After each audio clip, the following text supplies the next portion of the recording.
Assalomu alaykum. Kutilgan jang bo'lib o'tdi. Isroil Madrimov va David Salazar. Bugun tongda 7:30 da boshlangan va bir 8 da tugagan jang. Birinchi raund.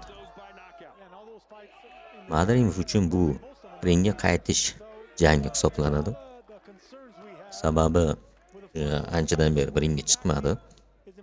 Bunga sabab o'pka kasalligi va qo'lidan operatsiya bo'ldi. Shu sababdan anchadan beri ringga chiqayotgani yo'q edi. Bugun ringga qaytdi va o'zining uslubida jangni boshladi. Isroil Madrimov ham taniydi, 30 yoshli O'zbekiston jangchisi. Ko'plab katta janglar o'tkazgan. Afsuski oxirgi ikkita jangni yutqazib qo'ygan. Crawfordga 12 raundli jangda ochkolar bo'yicha va Virgil Ortizga ham ochkolar bo'yicha yutqazdi. Afsuski. Bunga sabab kasallik bo'ldi degan gap chiqdi. Agar tuzalgan bo'lsa va qo'lini davolatgan bo'lsa, yo'g'i yana o'zini taktikasi bilan, o'zini kuchi bilan olg'a sari yurish qiladi. Shunga umid qilamiz. David Salazar 31 yoshli, 21 ta jang o'tkazgan, bitta yutqazgan. Bu 22-chi jangi bo'lyapti. Katta janglari yo'q. Hammasi o'zini vatanida bo'lib o'tgan janglar. Bu jang bu uchun eng katta jang. Va gonorari ham katta. Nisbatan katta undan oldingi janglardan ko'ra. Adashmasam bir 60 ming, 80 ming dollar oladi bu jangga. Bu gap pulda emas, bu taklif bo'lganini aytdi David Salazar. Rozi bo'lishiga sabab Salazarga imkoniyat, o'zini ko'rsatish. Dazon platformasida bo'lib o'tadigan jang. Boks muxlislari, boksni tushunadigan mutaxassislar barchani nazari shu ringda bo'ladi bugun. To'g'riroq bo'ldi. Bu boks kechasi bo'lib bo'ldi. Jangi asosiy qismlaridan men parchalarini kesib oldim. Hammasini ololmadim. Bilishimcha O'zbekiston kanallari hech qaysi buni translyatsiya qilmagan. Men o'zim onlayn ravishda shu 7:30 da ko'rdim. Keyin ko'chirib oldim. Endi to'g'ridan-to'g'ri YouTube'ga tashlay olmayman, sababi Dazon platformasida bo'lgani uchun YouTube uni yo bloklaydi, yo birato'la kanalni ham yopib qolishi mumkin. O'shaning uchun riskovat qilmadim. Isroil Madrimov harakatlari doim harakatda bo'ladi. Chapga, o'ngga aylantirishga harakat qiladi, oldinga, orqaga. Juda ko'p energiya ishlatadi. Endi g'alaba uchun doim harakat qilish kerak. O'ziga vaziyat yaratish kerak. Va Isroil Madrimov shuni amalga oshiryapti. Lekin birinchi ko'zga tashlangan narsa shundaki, Madrimov sekinlashgan. 3-chi raund ketyapti. Birinchi, ikkinchi raunddan qiziqarli momentlar ko'p ham bo'lmadi. Aynan birinchi, ikkinchi raund ancha og'ir o'tdi Madrimovga. Yana ringga his qilish, masofani his qilish, zarbalarni ko'tarish. Shunchaga kelib ancha ochildi. Hozir 4-raund boshlandi. Zarbalari ko'payib boryapti. Va teyapti.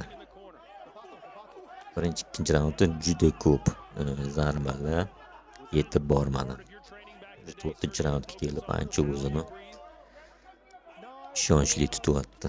Salazar oladigan bo'lsak, yaxshi tayyorgarlik ko'rgan, masofani ushyapti, qo'llari baland, himoyasi yaxshi. Zarbalari Koreyaviy, aytaylik, dehqoncha desa ham bo'ladi, kalta. Lekin tezkor, zarbasi bor. Zarbani ham ko'taradigan bo'ladi. Gabaritda oladigan bo'lsak, Salazar yiriroq.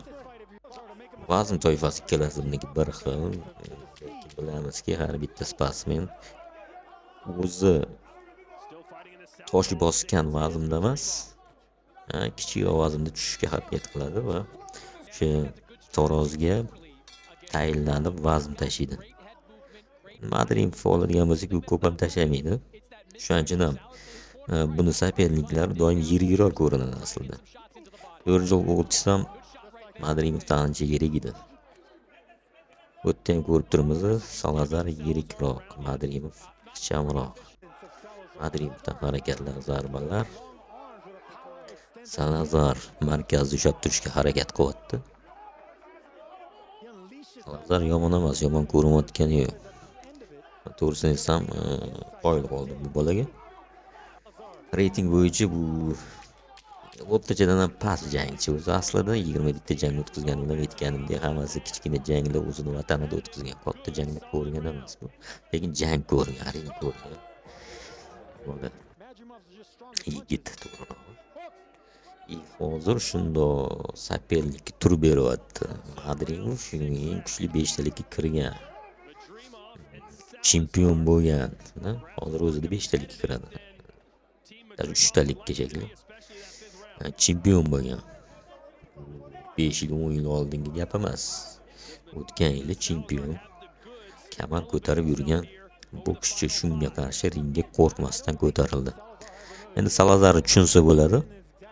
Salazar uchun bu shans, o'zini ko'rsatish, katta ringda, katta kompaniyalarga, DAZN platformasida o'zini ko'rsatish. Yutqizgan tarzda ham agar o'zini yaxshi ko'rsata olsa, yaxshi jang qilsa, keyinchalik o'ziga yangi imkoniyatlar ochilishi aniq. Xuddi aytaylik, Madrimov Crawford bilan tushgandi. Madrimov hech kim tanimasdi. Crawford bilan tushgandan keyin butun dunyo tanidi va bu bolaga qoyil qolishdi. Jang ketyapti. Yaxshi jang. Va Madrimov uchun juda qiyin jang. Ko'rinib turibdi, o'zi chap ko'zidan lat yegan Madrimov o'tkazib yuboryapti. Udarlarni o'tkazib yuboryapti. Salazarning udari tezkor, qo'llari tezkor. O'g'ir harakatlanadi. Salazar texnikasi unaqa kuchli emas, sodda, lekin qo'llari tez. Bu yerda Madrimov ko'paytiryapti. Udarlarni borgan sari ko'paytiryapti. Raunddan raundga ko'payib boryapti.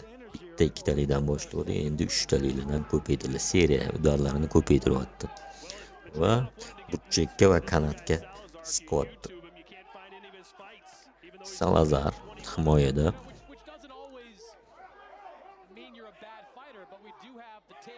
Salazar himoyada yana chekinyapti.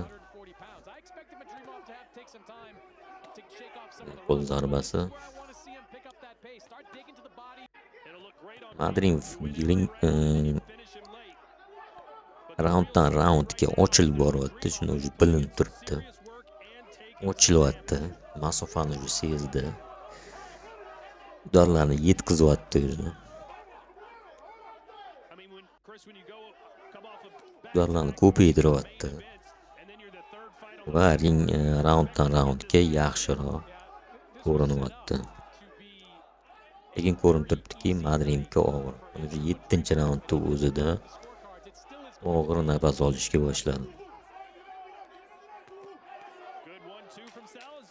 Madrimov taktikasini o'zi ko'p energiya talab qiluvchi taktikalardan, uslublardan o'shancha ham charchadi. Lekin shu bilan birga bunaqa jangchi bilan, bunaqa bokschi bilan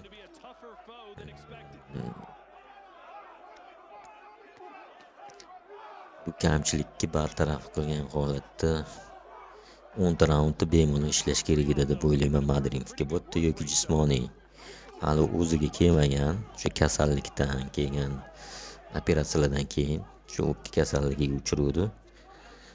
O'ts bilan tushayotgan o'zida menimcha mazasi yo'q edi.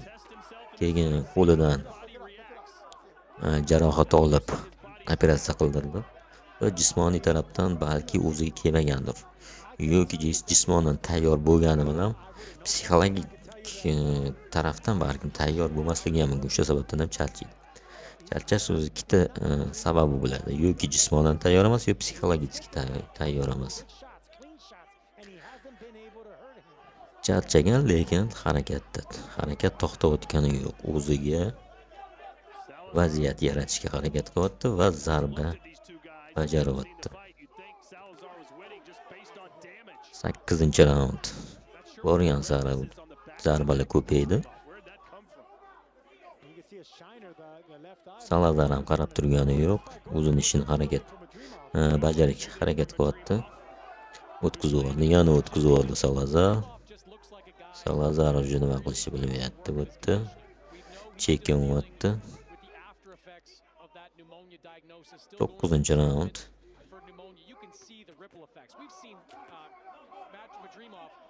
Va jangi oldingi raundlarni aytadigan bo'lsak, boshida mana ko'rib turibmiz mana. Madrimov juda og'ir nafas olyapti. Bu 9-raundning o'rtasi. Juda og'ir nafas olyapti. Lekin harakat qilyapti, ya'ni charchagan, lekin zarba ketma-ket zarba. Bu o'zining xarakteri, jismoniy emas, u xarakter. Yoshligidan shu narsaga tayyorlashgan. Charchagan bo'lsa ham harakatda bo'lish, zarba qilish. Eng zo'r himoya bu zarba. Umuman butun jang davomida bitta narsa bilindi, o'sha jangning boshidan to o'rtasigacha ko'plab zarbalar qilib turib, oxiriga borib ancha og'ir nafas olishga boshlayapti. Bu narsani to'g'rilash kerak. 10-raund. Endi bu yerda nokaut qilmasa bo'lmaydi. O'zi ham shuni xohlab, 8-9-raundlardan harakat qilyapti. Qattiq zarbalarni berishga. Salazar qarab turgani yo'q, qo'llari joyida, himoyasi yaxshi va kontratakada ham qotib qolayotgani yo'q. Markazga turib oldi, markazda shovotdi Salazar. Burchakka yoki kanatga borib qolishdan ehtiyotkorlik qilyapti. Salazar ham lekin riskovat qilmadi. Jang davomida faqat kontratakada ora-orada oldinga yurdi. Lekin ana udar, ana chayqaldi Salazar. Turib qoldi, lekin Madrimov harakat qilish kerak. Klinch.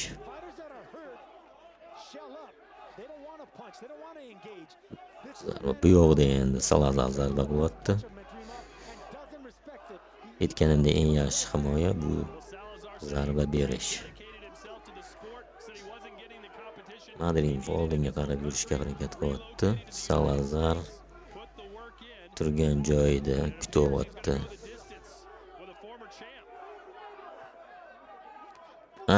Yana bitta zarba o'tkazib oldi Salazar. Yana o'tkazib oldi. O'ng qo'lini o'tkazyapti. Burchak siqdi, kanatga endi siqyapti. Kanatdan o'tib chiqib ketdi Salazar. Madrimov faqat oldiga qarab yuryapti. Charchagan Madrimov ancha qiyin holatda, lekin ishlayapti. Yakunlab qo'yishni xohlayapti. Ketma-ket zarbalar hammasi o'tdi. Yana o'tdi. Yana zarba. Salazar zo'rg'a chidab turibdi. Zo'rg'a qutulyapti. Yiqilib tushishiga ozgina bor. Yana harakat qilish kerak. Bu yerda klinch. Madrimov charchab qoldi. Ancha charchadi. Katta kuch ishlatib qo'ydi. Kontsovka 20 sekund qoldi. Madrimov nokaut qilishga harakat qilyapti. Nokaut kerak. DAZN platformasi faqatgina qiziqarli jangchilarni taklif qiladi. Jang davomida ehtiyotkorlik qilib yurganlarni yoqtirmaydi bunaqa platformalar. Bunaqa jangchilarga pul ham berishmaydi. Jang tugadi. 100% yutdi. Ochkolar bo'yicha Madrimovni tabriklaymiz. Salazar ham malades.